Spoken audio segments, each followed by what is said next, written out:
ہمارے چینل سے جڑنے کے لیے یوٹیوب پر فیسبک وائس کو سبسکرائب کریں تاکہ ہماری نوٹیفیکیشن سب سے پہلے آپ تک پہنچ سکے۔ شکریہ۔ معزز سامعین کرام، پردہ نشین خواتین اسلام، السلام علیکم ورحمۃ اللہ وبرکاتہ۔ نحمده ونصلي على رسوله الكريم، اما بعد، اعوذ بالله من الشيطان الرجيم، بسم الله الرحمن الرحيم، كل نفس ذائقة الموت، آمنت بالله صدق الله العظيم وصدق رسوله النبي الأمين المكين المتين المبين المعين الكريم، ونحن على ذلك لمن الشاهدين والشاكرين، والحمد لله رب العالمين۔ بلغ العلا بكماله، كشف الدجى بجماله، حسن الجميع خصاله، صلوا عليه وآله۔ غوث اعظم غمن بے سر و سامہ مدد، قبلہ دین مدد، کعبہ ایمان مدد۔ آئیے کچھ عرض و معروض سے قبل اپنے اور تمام کائنات کے آقا، شفیع المذنبین، انیس الغریبین، طٰہٰ و یاسین، کعبے کے بدر الدجا، طیبہ کے شمس الدعا، جناب محمد عربی روح فدا صلی اللہ تعالی علیہ وسلم کی بارگاہ اقدس میں درود شریف کا نذرانہ عقیدت پیش کریں۔ اللہم صلی علی سیدنا شفیعنا نبینا مولانا محمد بارک وسلم، صلاۃ و سلام علیک یا رسول اللہ یا حبیب اللہ صلی اللہ تعالی علیہ وسلم۔ سرکار اعلیٰ حضرت فرماتے ہیں، وہ سوئے لالزار پھرتے ہیں، تیرے دن بہار پھرتے ہیں، اس گلی کا گدا ہوں میں جس میں مانگتے تاجدار پھرتے ہیں، اور ہائے غافل وہ کیا جگہ ہے جہاں پانچ جاتے ہیں چار پھرتے ہیں۔ حضرات، سرے شام سے لے کر اب تک آپ نے نعت و منقبت کے اشعار سماعت کیے۔ مجھ سے قبل آپ نے مداح خیر الانام جناب ساون مدھو پوری کو سماعت کیا۔ شہنشاہ ترنم جناب رفیق انجم صاحب کو آپ نے سنا۔ مجھ سے قبل آپ نے ایک بہترین تقریر سماعت کی، اور انشاءاللہ میرے بعد حضرت مولانا شمیم القادری صاحب مصباحی، جن سے آپ عمدہ بیان سماعت کریں گے۔ اسٹیج پر علماء کرام کا نورانی قافلہ موجود ہے، بالخصوص حضرت مولانا مبارک حسین صاحب، حضرت مولانا جمیل صاحب، حضرت مولانا تسلیم صاحب اور دیگر علماء کرام، جن کے خوبصورت چہروں کی زیارت کر کے نعرہ تکبیر، نعرہ رسالت، علماء اہل سنت، عظمت بھاگلپوری، جن کے خوبصورت چہروں کی زیارت کر کے آپ اپنے قلوب کو منور و مجلہ فرما رہے ہیں۔ دیکھیے، شہنشاہ ترنم جناب عظمت بھاگلپوری صاحب قبلہ، جن کی تشریف آوری ہو چکی ہے۔ نقیب اجلاس حضرت حافظ و قاری عمران صاحب قبلہ، جن کی نظامت میں آج کا یہ جلسہ کامیابی کی طرف روا دوا ہے۔ رب قدیر کی بارگاہ میں دعا کرتا ہوں، مولا ان کی عمر میں علم میں برکتیں عطا فرما۔ حضرات، آج ہم ایک مرحوم کے ایصال ثواب کے غرض سے حاضر ہوئے ہیں۔ آپ سے ایک ریکویسٹ ہے، گزارش ہے کہ جب آپ ایسی محفلوں میں تشریف لائیں تو ادب کو ملحوظ رکھیں، سروں پر ٹوپیاں ہو، اور یہ عقیدہ رکھ کر بیٹھا کریں کہ مصطفیٰ ہم گناہگاروں کو ملاحظہ فرما رہے ہیں، مصطفیٰ ہم گناہگاروں کو دیکھ رہے ہیں، یہ عقیدہ رکھ کر بیٹھا کریں، اور ایسی محفلوں میں آئیں تو ادب کو ملحوظ رکھیں۔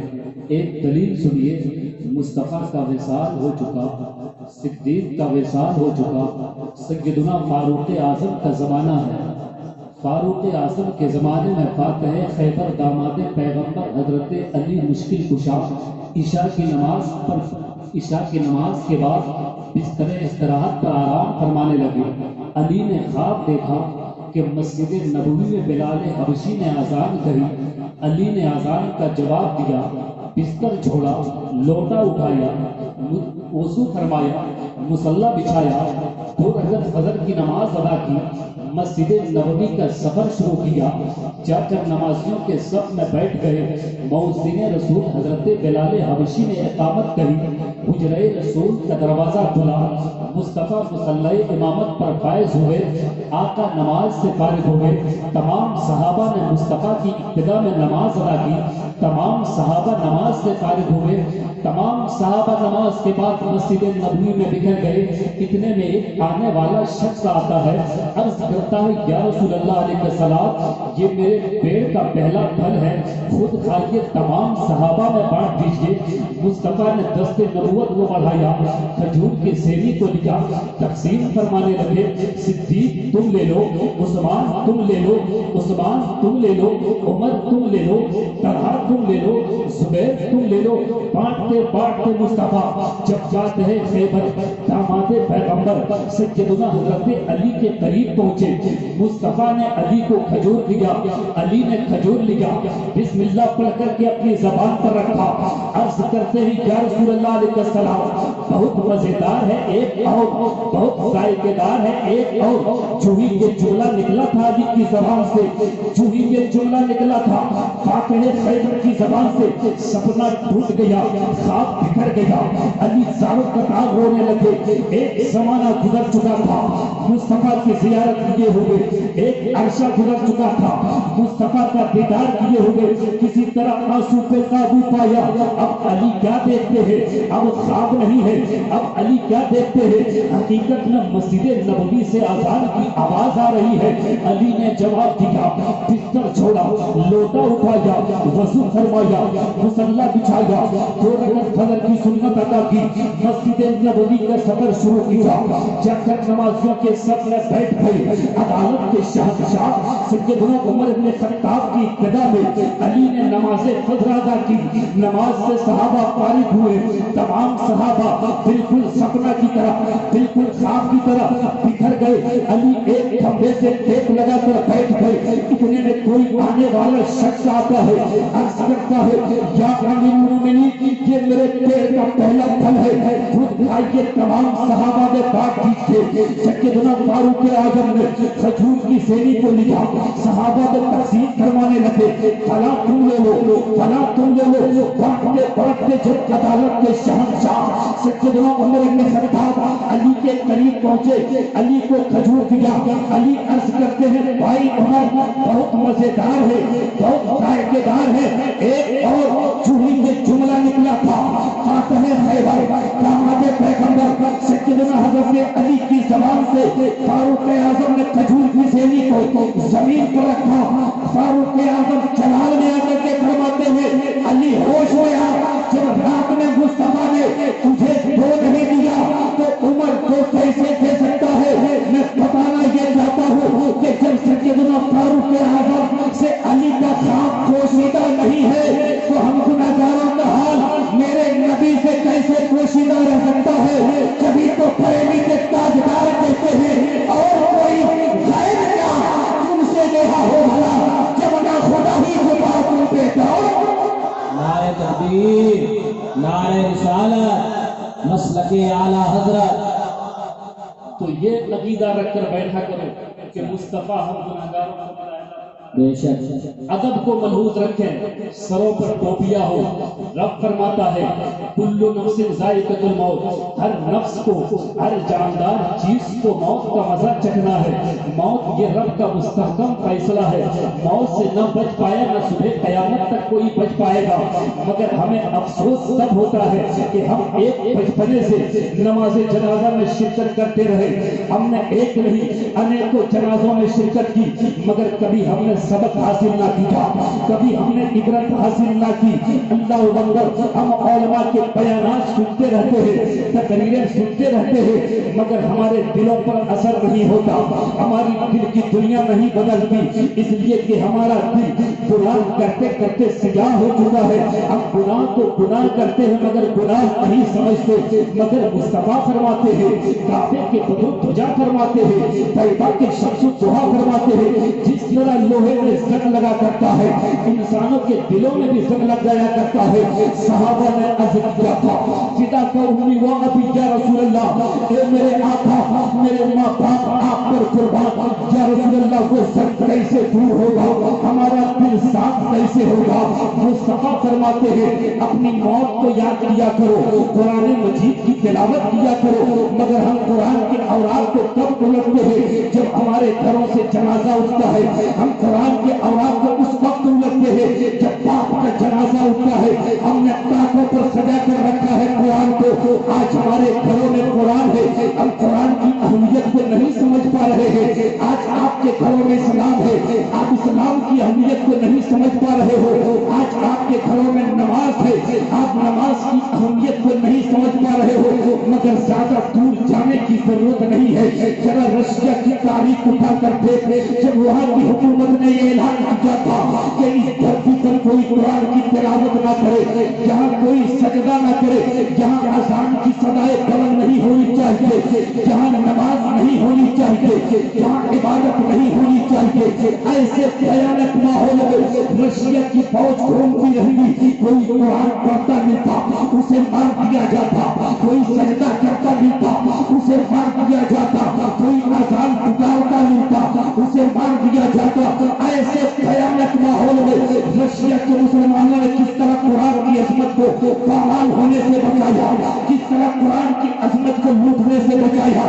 یہ رشیا کے مسلمان اپنے گھروں میں درسانے بناتے، درسانے کے نیچے کسی حافظ کی نگرانی میں چھوٹے چھوٹے بچے قرآن یاد کیا کرتے، اوپر میں لکڑیوں کی الماری بناتے، شراب کی بوتلوں سے سجا دیتے. جب رشیا کی فوج مسلمانوں کے گھروں میں داخل ہوتی اور دیکھتی کہ یہاں شراب کی بوتلیں رکھی ہوئی ہے، یہاں نماز نہیں ہو سکتی، یہاں عبادت نہیں ہو سکتی، یہاں سجدہ نہیں ہو سکتا، ایسے بھیانک ماحول میں جب نماز پہ پابندی تھی، جب سجدے پہ پابندی تھی، جب تلاوت پہ پابندی تھی، رشیا کے مسلمانوں نے تہذرانے کے نیچے اپنے بچوں کو قرآن پڑھا کر قرآن کی عظمت کو پامال ہونے سے بچایا، جس سے رشیا کی سوچ بھی ٹوٹ گئی، اس کی فکر بھی ٹوٹ گئی، اور پھر سے یہی آواز نکل کر سامنے آئی کہ دشت دست ہے، دریا بھی نہ چھوڑے ہوئے، تمہیں ظلمات میں دوڑا دیے گھوڑے.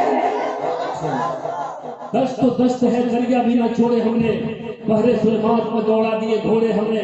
آج آپ کے گھروں میں قرآن ہے، آپ قرآن کی اہمیت کو نہیں سمجھ پا رہے ہو. جب باپ کا جنازہ اٹھتا ہے تب آپ قرآن کے اوراق کو الٹ کر دیکھتے ہو. اللہ اکبر، یہی رشیا کی زمین ہے. ایک بھارت سے جانے والا شخص رشیا کی دھرتی پر پہنچا، ایک ٹورسٹ پہنچا. جب رشیا کی دھرتی پر پہنچا مسجدیں ویران پڑی تھی، تالے لگے ہوئے تھے، کوئی سجدہ کرنے والا نہ تھا، کوئی مسجد میں جا کر نماز پڑھنے والا نہ تھا. ایسے بھیانک ماحول میں پہنچا. اس نے وضو کیا، مسجد کے اندر داخل ہوا، نماز پڑھنے لگا. چاروں طرف سے بچوں نے گھیر لیا. یہ کون شخص ہے، اس کے اندر اتنی ہمت کیسے آئی؟ اللہ اکبر، بچوں نے دامن تھام لیا. جب نماز سے فارغ ہوئے ایک شخص کہتا ہے کہ میں روس کا رہنے والا نہیں ہوں، میں بھارت سے آیا ہوں، میرے اوپر کوئی پابندی نہیں ہے، میرے اوپر کوئی پرتیبند نہیں ہے. اتنے میں بچوں نے کہا تھا کہ کیا آپ میرے گھر چائے پی سکتے ہو؟ تو بھارت سے جانے والا شخص کہتا ہے کیوں نہیں، میں آپ کے یہاں چائے پیوں گا. جب یہ شخص مسلمانوں کے گھروں میں داخل ہوا ہے، چائے پیا ہے، اتنے میں چھوٹے چھوٹے بچے کہتے ہیں اگر آپ مجھ سے یہ پوچھو کہ سورہ رحمان شریف کس بارے میں ہے، میں سنا سکتا ہوں. سورہ یاسین شریف کس بارے میں ہے، سنا سکتا ہوں. الحمد کے الف سے لے کر والناس کے سین تک پورا قرآن سنا سکتا ہوں. مگر سچ بتاؤں، آج تک ہم نے قرآن دیکھا نہیں ہے، آج تک ہم نے قرآن کی زیارت نہیں کی ہے، آج تک ہم نے قرآن کا دیدار نہیں کیا ہے. کیا آپ کے پاس چھوٹے سائز کا قرآن ہے؟ جو ہی اتنا کہنا تھا. بھارت سے جانے والا شخص کہتا ہے، یہ ٹورسٹ کہتا ہے ہاں میرے پاس چھوٹے سائز کا قرآن ہے. تاریخ بتاتی ہے بچوں نے ہاتھوں میں لکھا، کبھی لب سے لگاتے، کبھی سینے سے لگاتے، کبھی لب سے چومتے. اللہ اکبر، یہ رشیا کے بچے ہیں، یہ رشیا کے مسلمان ہیں جو قرآن کی زیارت کے لیے تڑپ رہے ہیں، قرآن کے دیدار کے لیے تڑپ رہے ہیں. انہیں پورا قرآن یاد ہے مگر انہوں نے قرآن دیکھا نہیں. آج آپ کے گھروں میں قرآن ہے، آپ نے تاکوں میں سجا کر رکھا ہے. جب باپ کا جنازہ